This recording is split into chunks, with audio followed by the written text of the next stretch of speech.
Everyone, आज हम लोग मस्कुलोस्केलेटल सिस्टम के डायग्नोस्टिक इवैल्यूएशन में देखने जा रहे हैं बोन और मसल बायोप्सी के बारे में। तो बोन और मसल बायोप्सी ये सर्जरी के दौरान या फिर नीडल बायोप्सी, एस्पिरेशन बायोप्सी, पंच बायोप्सी के मदद से टिश्यू के सैंपल्स को यानी कि बोन या मसल के सैंपल को ले सकते हैं और उसे फर्दर एग्जामिनेशन कर सकते हैं। हम लोग ये देखेंगे कि बोन और मसल बायोप्सी करने के दौरान और उसके बाद नर्स को क्या क्या इंटरवेंशंस करने होते हैं। सबसे पहले तो ये एक इन्वेसिव प्रोसीजर है, इसीलिए इन्फॉर्म कंसेंट लिया जाता है। साथ ही ब्लीडिंग के लिए after procedure bleeding, swelling, haematoma या फिर पेशेंट को पेन हो रहा है उसके लिए मॉनिटर करना है।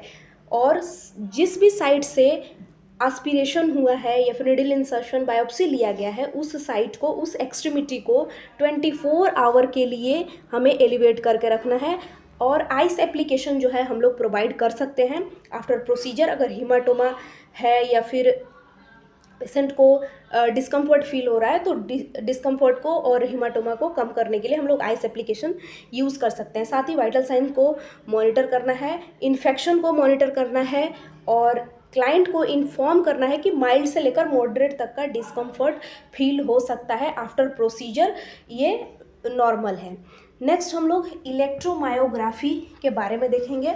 तो इलेक्ट्रो का मतलब है electrical activity, myo means muscles और ग्राफी मीन्स एक ग्राफ के फॉर्म में हम लोग रिकॉर्ड करते हैं। इलेक्ट्रोमायोग्राफी जो है it is a evaluate muscle health and nerve that control them, यानी कि मसल्स प्रॉपरली वर्क कर रहे हैं कि नहीं और मसल्स को कंट्रोल करने वाले नर्व्स वो प्रॉपरली वर्क कर रहे हैं कि नहीं, ये इलेक्ट्रोमायोग्राफी के द्वारा देखा जाता है। It is valuable assessment tool for determining weakness. Muscle weakness के केस में इलेक्ट्रोमायोग्राफी टेस्ट जो है जनरली परफॉर्म किया जाता है। ये इलेक्ट्रिकल पोटेंशियल जो है उसे इवेलुएट करता है, मेजर्स करता है स्केलेटल मसल्स के, ये स्पेशली स्केलेटल मसल्स के इलेक्ट्रिकल एक्टिविटी को मेज़र करता है, मापता है।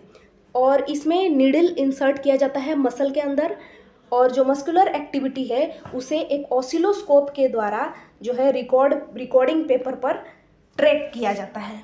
अगर इंटरवेंशन की बात करें तो ये भी एक इन्वेसिव प्रोसीजर है, इसलिए कंसेंट लेना है। साथ ही क्लाइंट को नीडल इंसर्शन के बारे में बता देना है ताकि उस टाइम पे कुछ डिस्कम्फर्ट पेशेंट फील कर सकता है।